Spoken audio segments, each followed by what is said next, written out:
They kicked me out on my graduation night and said I'd never amount to anything.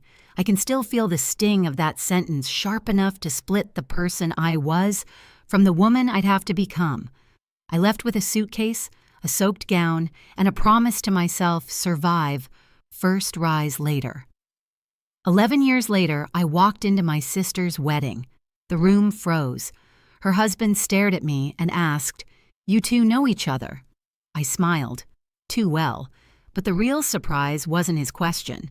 It was the way my family reacted, like I'd returned holding something they desperately didn't want exposed.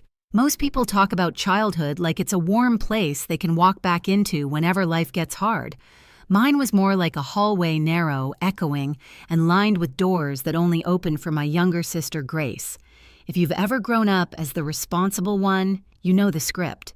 I learned early that being quiet kept the peace, that stepping aside kept the household running, and that love in our home came with conditions printed so small you didn't notice until you failed one. My father, Rowan, ran a family clinic in the city. He carried himself like every opinion he had was a medical fact. My mother, Elaine, mirrored him, repeating his beliefs as if they were gospel. And Grace learned quickly that being the favorite was a full-time position. She played the part beautifully, soft voice, wide eyes, a talent for looking helpless at exactly the right moment. I remember watching them from the hallway when I was a teenager, my father leaning over her homework, my mother fussing with her hair before piano recitals. I'd stand there with my backpack still on, holding straight-A report cards they never asked to see. You tell yourself you don't care. You tell yourself it doesn't matter. But cracks form quietly long before anything breaks. Even then, I worked. After school shifts, weekend jobs, I saved everything, counting it in a little tin box under my bed, my way out, my future. When my acceptance letter arrived, I cried in the parking lot behind the grocery store where I stocked shelves. Grace got balloons, cake, a family dinner. I told myself it was fine. I told myself fairness was a luxury some of us just didn't get. Evan came into my life years later, when I was working the night desk at a hospital and studying between patient charts. He was a resident, then sharp kind, always noticing when I hadn't eaten or when I'd fallen asleep on my notes. He didn't ask about my family at first, maybe sensing that the truth lived behind a locked door. Liam came after that, a miracle wrapped in laughter and sticky fingers, a reminder that I could build something better than what I came from. For a long time, I avoided anything that carried the Hart name. Family photos, holiday gatherings, even the city block where their clinic sat. But the wedding invitation changed everything, not because I wanted to see them again, but because the envelope held a weight I couldn't name. And deep down, I knew walking into that ballroom would mean opening a door I'd kept shut for more than a decade. 11 years later, I walked into my sister's wedding. If the past had a temperature, the ballroom felt exactly like it. Too bright, too polished, too eager to pretend nothing had ever happened. Chandeliers threw gold onto marble floors, and guests in elegant suits drifted like they were part of a scene staged for a magazine spread. I stood at the entrance for a moment, smoothing the front of my dress, steadying my breath. Evan rested a reassuring hand on the small of my back, and Liam clutched my fingers, craning his neck to see the towering cake across the room. "Mom, do we know anyone here?" he whispered. "Only ghosts," I thought. We stepped forward and conversations didn't stop, but they shifted softly like curtains catching a draft. Faces turned, eyes widened. It was subtle, but I felt it. Recognition spreading in tiny waves. A few doctors paused mid-sentence when they spotted my name on the place cards near the entrance. I was used to that reaction in professional settings, but not here at a wedding where my own family had once sworn I'd never be more than a failure. Grace appeared first. She turned toward me with the exact expression I remembered from childhood, surprise melting into calculation, calculation hardening into panic. Her white gown shimmered under the lights, but her shoulders tensed, and the smile she tried to form wobbled like a poorly tied ribbon. "Adeline," she breathed, as if saying my name might summon a reckoning she wasn't ready to face. Behind her, my parents froze. Rowan's jaw clenched, and Elaine's hand flew to her necklace, a gesture she always used when caught off guard, as though clutching pearls could rewrite history. Why are you here?" my mother whispered. I lifted the invitation slightly. I was invited. Before they could respond, movement stirred beside Grace. A man stepped forward, broad-shouldered, polished the kind of poised confidence that comes from years of medical training. Daniel, her husband. The groom. He studied me with the analytical calm of someone trained to read people in seconds. His eyes flicked from my face to the small name badge clipped to my clutch, and something sharpened in his expression. "You two know each other?" he asked, glancing between me and the family who suddenly looked like they were standing on cracking ice. The question struck a silent chord through the room. Grace went stiff. My parents blanched. Guests nearby slowed their steps. The air tightened, waiting. I felt the old ache tug at my ribs, the memory of rain, the slam of a door, the words that carved themselves into me the night they drove me out. But beneath that ache was something steadier, stronger, the woman I'd become. I smiled. Too well. Daniel blinked confused, and in that tiny hesitation I saw the first thread unravel. Grace's fingers knotted in the fabric of her gown. My mother's lips parted like she wanted to intervene but had no script prepared for this moment. Evan leaned closer. "You okay?" he murmured. "I'm fine," I said, and for the first time in a long time it was true.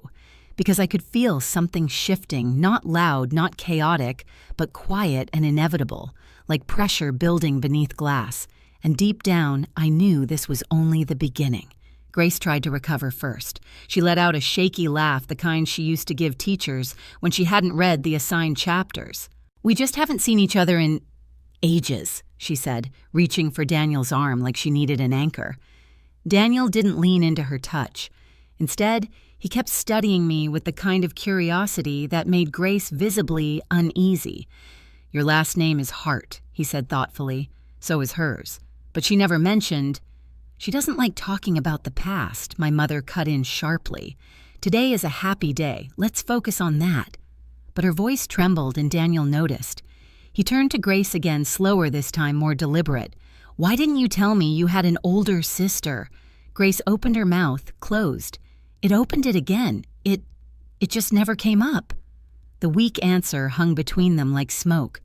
Evan squeezed my hand. A few nearby guests stopped pretending not to listen. I didn't need revenge. The truth was doing the work for me. A server passed with a tray of champagne. I picked up a glass, letting the cold stem settle into my fingers while I watched the three of them, my sister, my mother, my father, shuffle under the weight of a story they had spent over a decade trying to bury. Rowan finally stepped forward. "Adeline," he said in a low voice meant only for me, but too brittle to stay contained. "I don't know what you're trying to do, but this isn't the place." That old instinct, the one that used to make me shrink, apologize, fold myself. Smaller flickered for a moment, then died. "I'm not trying to do anything," I said. "I'm simply attending the wedding I was invited to." For a second, he looked like he might explode.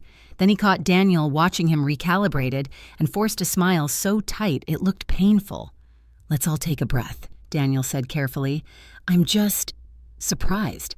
Grace told me she handled the family clinic alone for years, that her parents depended on her, that she was the only one who stayed." My eyebrows lifted a fraction.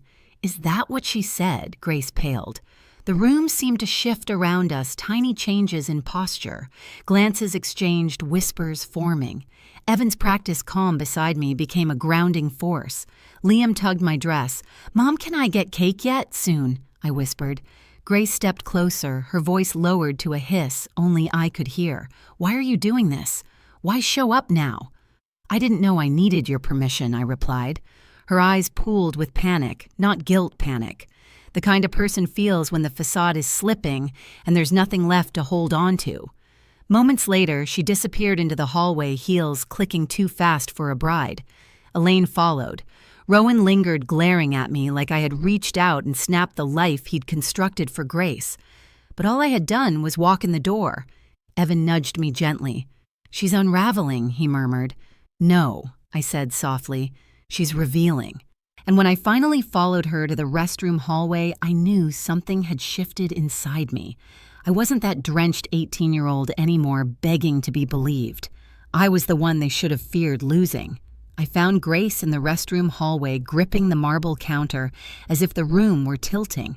Her reflection looked brittle, eyes too wide, breath too fast, the kind of panic you can't hide behind makeup or pearls. When she saw me, her shoulders snapped back. "You had no right to come here," she whispered, voice fraying at the edges. "I was invited," I said, "by your husband." Her jaw tightened. "Daniel doesn't know everything." I'm starting to realize that I replied. For a moment, neither of us moved. The music from the ballroom drifted in soft, romantic, painfully out of place. Grace finally spat out, "Why now? Why today? You couldn't let me have this one moment. I didn't come to ruin anything," I said quietly. "I just showed up. The rest, that's yours." Her eyes flashed, but beneath the anger was something rawer fear. "He can't find out," she whispered. "You don't understand. I understand perfectly." She flinched, because I did understand. I understood the years of lies, the story she told everyone that I dropped out, that I was unstable, that she carried the family's burdens alone, all while living off the opportunities bought with my stolen future. "Grace," I said, "you can't build a life on a version of me that never existed." She grabbed my arm. "Please, don't say anything else out there." I removed her hand gently. I haven't said a word. And that was the part that terrified her most. When we returned to the ballroom, the atmosphere had shifted. Conversations faltered when we passed. My parents stood near the head table, whispering urgently to Daniel, who looked increasingly troubled. Evan walked toward me, Liam perched on his hip.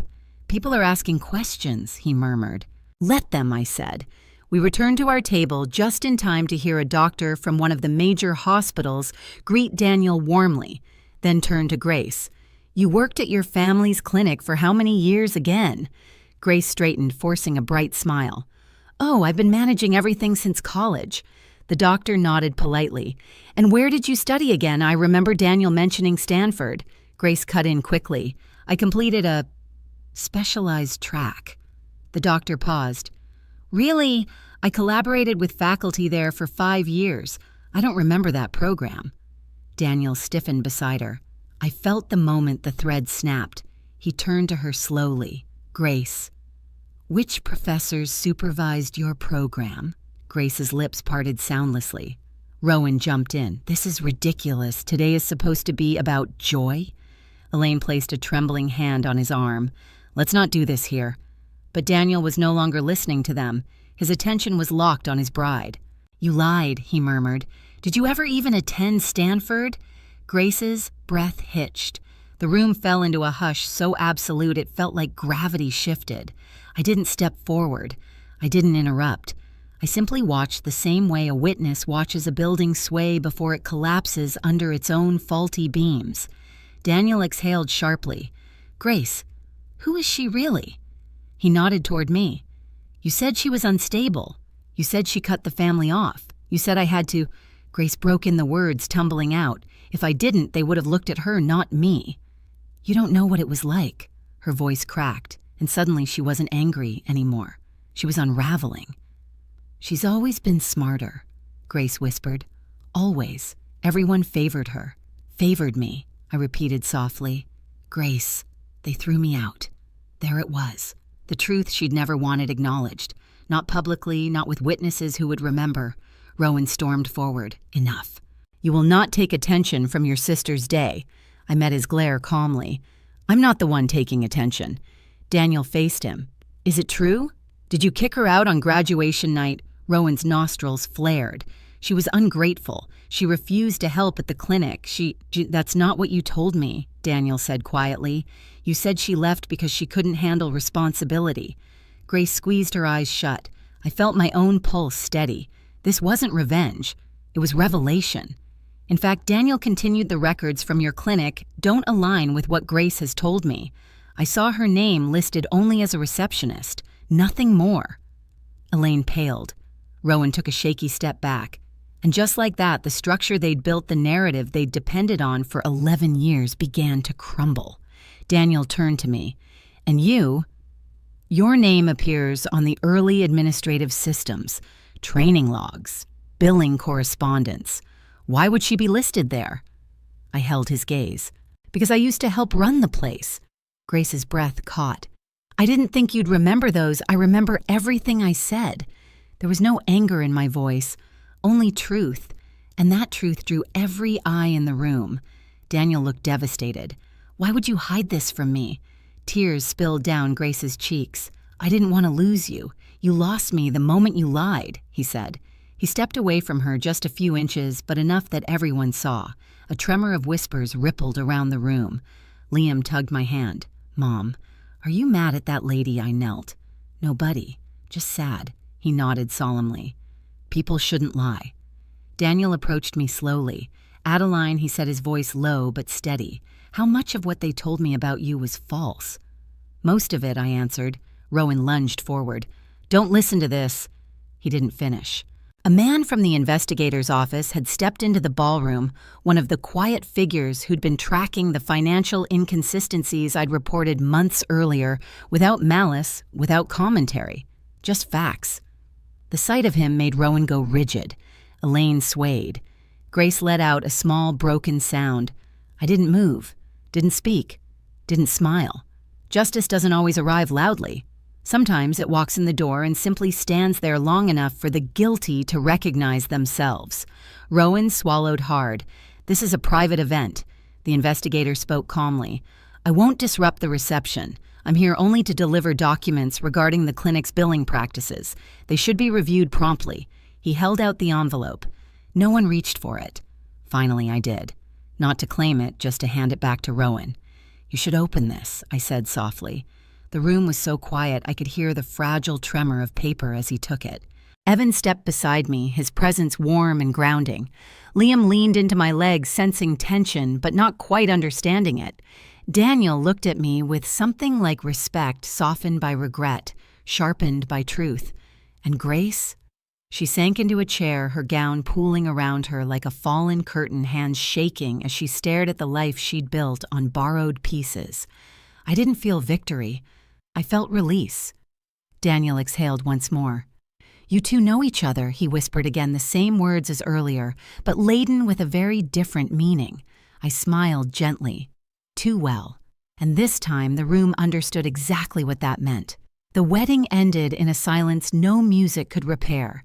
Guests drifted out with hushed voices, casting glances that held equal parts sympathy and disbelief. Evan drove us home, his hand resting over mine, grounding me in a way my childhood never had. Liam fell asleep in the back seat, his small breath steady and untroubled. By the next morning, the clinic investigation had escalated.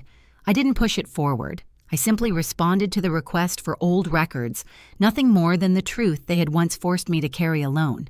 The consequences belonged to them. A week later, Daniel reached out not for drama, but closure. He apologized for believing the version of me he'd been fed. I accepted, not because he deserved it, but because I no longer needed anything from the past. Life settled into something gentler. My office felt lighter, my garden brighter. Evan and Liam spent weekends building model rockets on the patio while I reviewed proposals for a scholarship fund, one created for students who, like me, had no safety net. I didn't forgive my family. I didn't hate them either. I simply let them become what they'd always been, a chapter I had already outgrown. Sometimes justice isn't loud.